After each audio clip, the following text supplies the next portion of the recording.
Bonjour à tous, c'est Anne-Julie et aujourd'hui je vais vous montrer la posture du guerrier 2. Donc on va se mettre debout le long de notre tapis pour écarter les pieds, beaucoup plus que la largeur du bassin.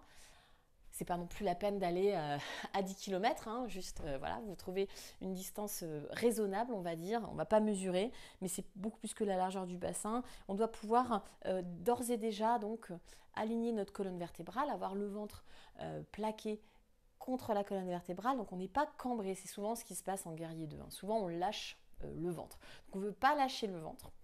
On a les deux pieds vraiment parallèles. On va tourner le pied droit vers l'avant du tapis, de sorte à avoir le pied droit et le pied gauche.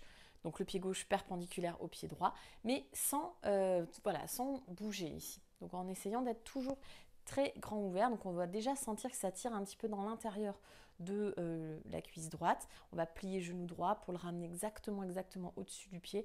Donc c'est ce que je vous disais tout à l'heure. Si vous écartez trop les jambes, ça va être vraiment difficile. Voilà, donc n'hésitez pas à rajuster un petit peu. Enfin, si c'est trop ou pas assez. Si c'est trop, vous allez le voir, si vos pieds sont trop serrés, vous allez le voir parce que vous allez avoir le genou qui dépasse de la ligne. Donc c'est comme ça qu'on réajuste ensuite les jambes. Donc je suis toujours bien tenue au niveau de mon centre. Et puis voilà, j'ai une belle ouverture. Donc mes hanches sont ouvertes, mes épaules sont ouvertes. On étire les bras, on regarde vers la main droite. Donc tout est ouvert. Il y a seulement la tête qui, elle, regarde vers la main droite. Alors qu'est-ce qui se passe au niveau des pieds? Je ne fais pas rien évidemment, je presse dans les pieds comme si je voulais les ramener l'un contre l'autre. Du coup je vais sentir que ça engage l'intérieur des cuisses. Ok. Et puis j'essaye toujours, donc encore une fois je suis très droite.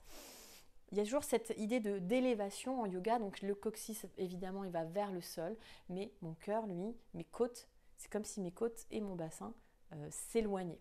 Mes bras ils se séparent au maximum, donc la main gauche va vers l'arrière, la main droite va vers l'avant. On se penche ni en avant ni en arrière, hein. On est vraiment très très droit, il ne se passe rien. Détendez bien les épaules, le regard vers la main droite, guerrier 2, le regard vers l'index et le majeur. That's it. À vous de